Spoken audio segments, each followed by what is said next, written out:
Bonjour à tous. Voilà, donc nous allons échanger ensemble sur la gestion de la dette, la maîtrise des taux variables et les nouveaux modes de financement.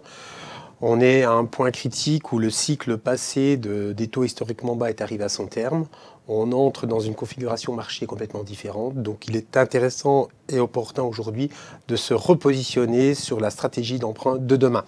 Le préalable à toute chose, c'est une bonne gestion de la trésorerie. Voilà, avant de réfléchir à la souscription d'un emprunt, il est important de bien travailler le volume d'emprunt nécessaire pour son équilibre, d'où l'intérêt de travailler la gestion de trésorerie, de bien évaluer les besoins conjoncturels et les besoins structurels. Le besoin conjoncturel se finance par ligne de trésorerie ou biais de trésorerie, et le besoin structurel, lui, se finance par l'emprunt. Donc rechercher en amont un BFR optimisé est primordial. Ensuite, comme je vous l'ai indiqué, on arrive à la croisée des chemins, donc une situation de marché qui a complètement évolué. Le point bas des taux historiquement bas a été atteint sur la période 2020-2022. Depuis la fin 2022 et sur cet exercice 2023, on a une croissance forte des taux, que ce soit des taux longs et également des taux courts sous l'influence de l'inflation. Donc aujourd'hui, on arrive à des taux qui sont supérieurs à 4 pour ce qui concerne les taux fixes et on arrive à des Euribor qui approchent les 4%.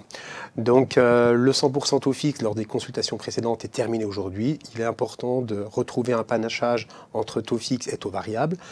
Nous considérons et nous incitons les établissements publics de santé à recourir davantage aux taux variables dans les consultations futures.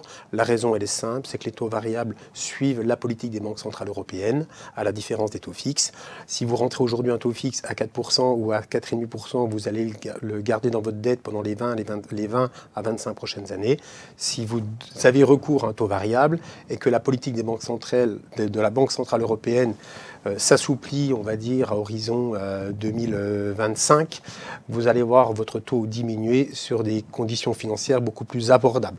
Donc c'est important aujourd'hui de se repositionner, de se re-questionner sur sa stratégie d'emprunt. Voilà, ça c'est le point le plus important. Et on conseille également dans les nouveaux modes de financement d'élargir votre consultation bien sûr aux partenaires bancaires classiques qui sont les banques et d'élargir également cette consultation aux différents investisseurs afin de diversifier le risque, afin d'intensifier la concurrence et d'avoir la certitude de pouvoir couvrir la totalité des besoins. Merci à vous.